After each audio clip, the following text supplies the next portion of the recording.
Before we get into today's episode, let's get to know each other. I'm a passionate writer. The one thing I like better than great stories are great characters. Those characters that you fall in love with, those characters that you cry with, those characters that you can pretty much relate to. And that's what I'm trying to give you here. I came up with these characters in 1996.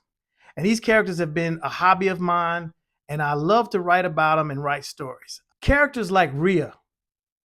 Now, Rhea is passionate about what she does. She's good at solving cases. She's good at finding people. She's a warrior, yet she's very sensitive to her victims' needs. She is someone you want on your side when you need help, when you can't go to the police. Rhea is that go-to person. When you read the stories, you'll see that even the police call Rhea. I have so many stories I'd love to tell you all, and I'm trying to take them one at a time. This is one of the ones I've chosen to be the first one, and we're going to see how this one goes. If you like these stories, like, comment, and subscribe to Jackson's Case Files. And let's go on this journey together. Now, let's get to this next episode.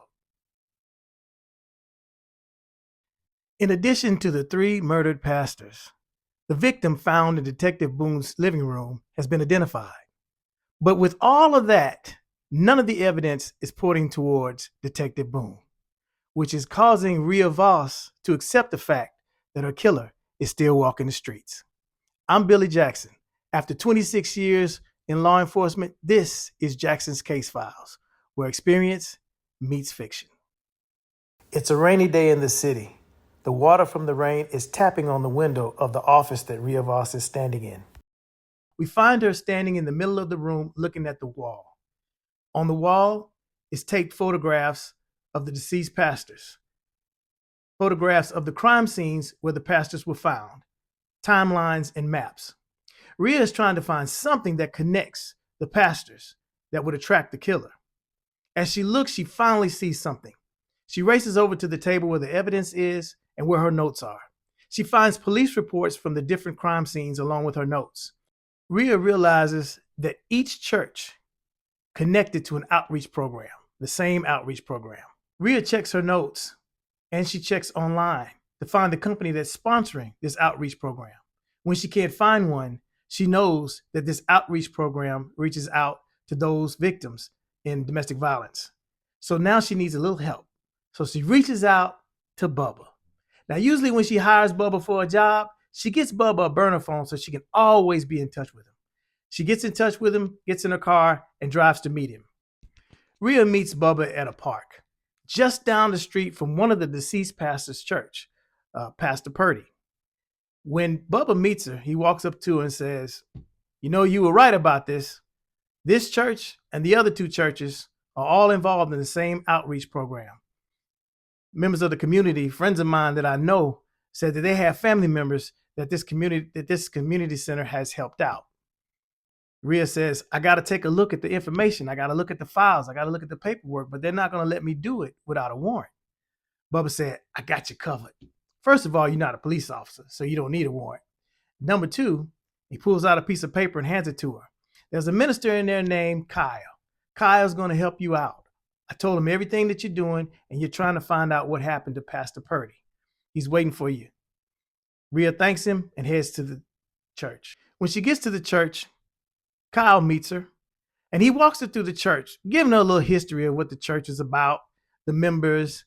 He tells her everything that's going on in the church except for the outreach program. Then they get to the cellar of the church.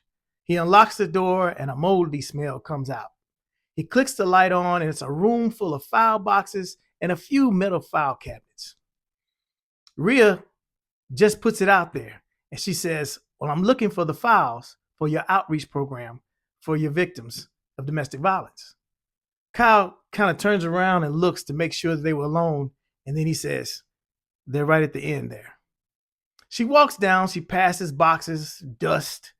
She finally gets to the point where he pointed and notices there is a dust line and an outline of boxes that are not there anymore. She turned around, she said, "Kyle, you know you could have told me these boxes weren't here. Who took them?" He said, "Well, they were all taken away by the police. At first, Rhea was shocked, but then she thought about it. If the police have him, she has authorization to go to the evidence room so she can look at him without a warrant. So she thanked him. She said, "I'm heading there now." Just as she decided to leave, Kyle said, "So I guess they're going to arrest him for taking those files as well." Rhea turned around and said, "Who's going to get arrested?" Kyle reaches back on a shelf and pulls out a dusty frame. He hands it to Rhea. He says, "That guy you all arrested for the murders, that detective, he's the one that came in here and directed all those officers to take those files out of here." Her eyes got big when she looked at the picture. She thanked him and she ran out of the church. Rhea made it to the evidence storage unit. As she walked in, she approached an officer behind a glass screen with a little opening at the bottom to slide paperwork and information through.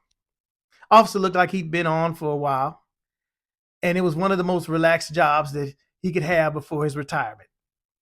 Rhea took out her paperwork, her authorization from the chief and the mayor, and her ID, and slid it under the window for the officer to take a look at.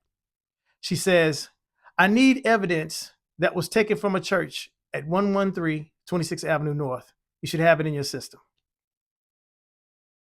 After looking at the paper, looking at Rhea, looking at her ID, looking at Rhea, he goes and he starts clicking the keys to his computer. After a few seconds, he says, "We have no evidence here from that address." Rhea says, "All right, can you look up evidence taken from any church in the city around the dates that I've given you?" He starts clicking again. This time he takes a little longer. He says, "Nope, I'm not finding anything." So then Rhea says, "In regards to the murdered pastors and all of their reports, can you cross-check all of those incidents and see if there was any information taken from any church that had anything to do with files relating to those pastors that have been deceased?" Well, the officer looked at her, gave a little huff noise like he had some other things to do, but he turned around and started clicking again. This time it took him about 2 or 3 minutes. Afterwards, he says, "I don't know what to tell you. I'm not finding anything. What you're looking for is not here." Rhea gets a little frustrated. And then she says, "Well, thank you."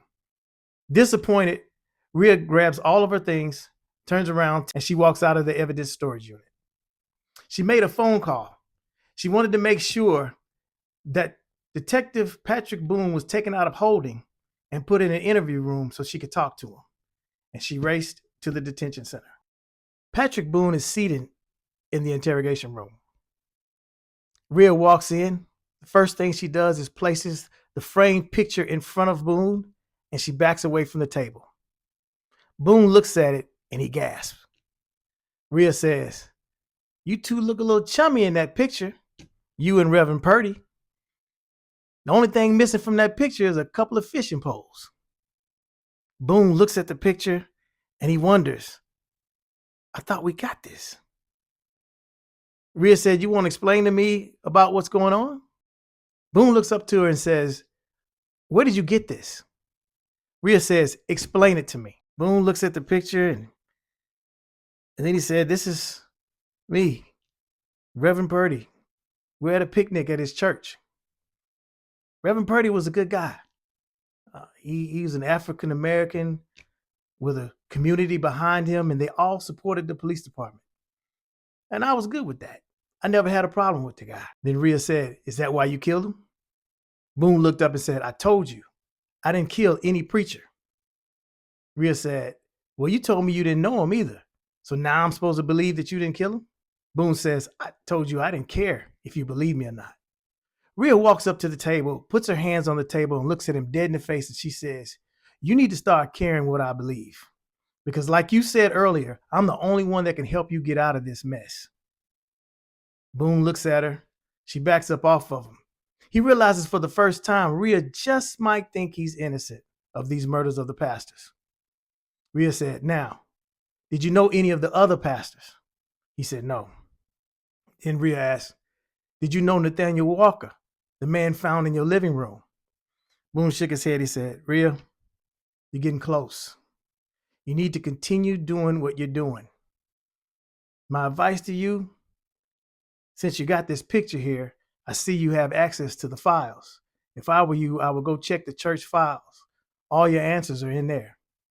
Rhea said, well, I can't do that because they said they have no record of the files ever being logged in.